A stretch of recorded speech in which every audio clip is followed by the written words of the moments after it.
Artık bu işin paydaşı olduğumuz kırsal alanlarda gerçekten hayat zor.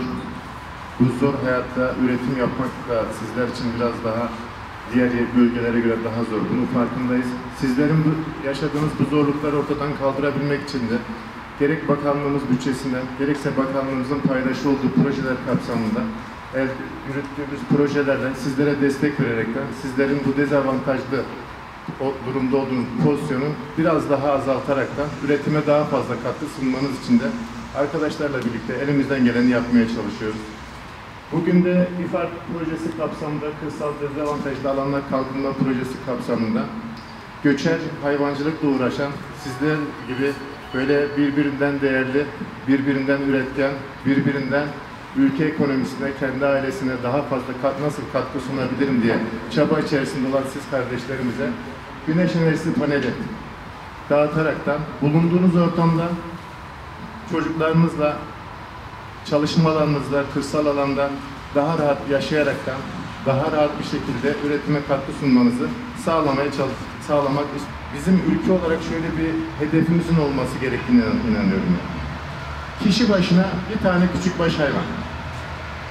Ne kadar nüfusumuz var? 85 milyon. 85 milyon tane küçükbaş hayvan. Adana yerelinde konuşalım. Ne kadar nüfusumuz var? 2,5 milyon nüfusumuz var. 2,5 milyon tane küçükbaş hayvanı yetiştirirsek biz eğer ki hayvancılık noktasında hem et hem süt noktasında hiçbir sorunumuz kalmayacak. Tabii bunu el ele başaracağız.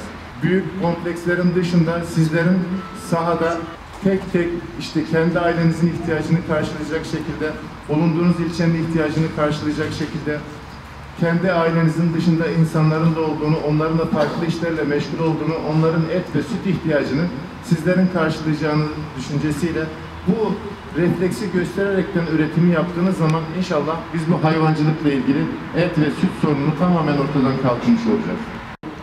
Güçleri yoksa hayvancılıkla uğraşan insanların da şu ya da bu nedenler için, bu ülkenin insanlar için en büyük sorun gıda sorunu. Hayırlı olsun teyze. Kaç tane hayvanın var? Maşallah hocam. Nasıl da daha rahat çiziyor. Adem Burhan.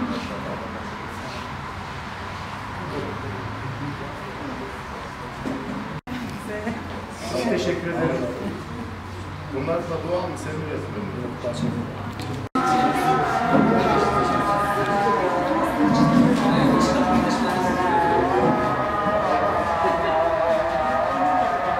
Adana Sayın Beyli Gökmenler Köyü'nden katılıyorum. İsmim Yaşar Çağan. 15-16 sene civarında oldu. Ben hayvancılıkla uğraşıyorum. Benim 250 civarında hayvanım var.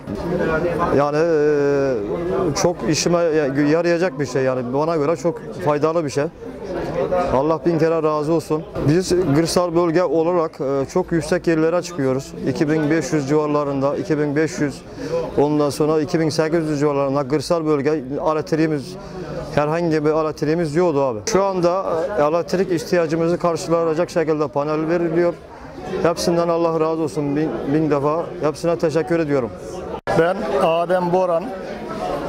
Karahisarlı Barakdağ köyündenim. Verdikleri güneş paneli, çadır bizim her şeyimize çok mükemmel olacak. Işığımıza, soğutmamıza. Biz yazın yaylaya çıkıyoruz. 6 ay en azından yaylada kalıyoruz. Bu verilen paneller bizim elektrik enerjimizi karşılayacak. Bizim çok mükemmel işimize yarayacak yani orada yaylada. Karanlıktan kurtulacağız yani. Çok teşekkür ediyoruz.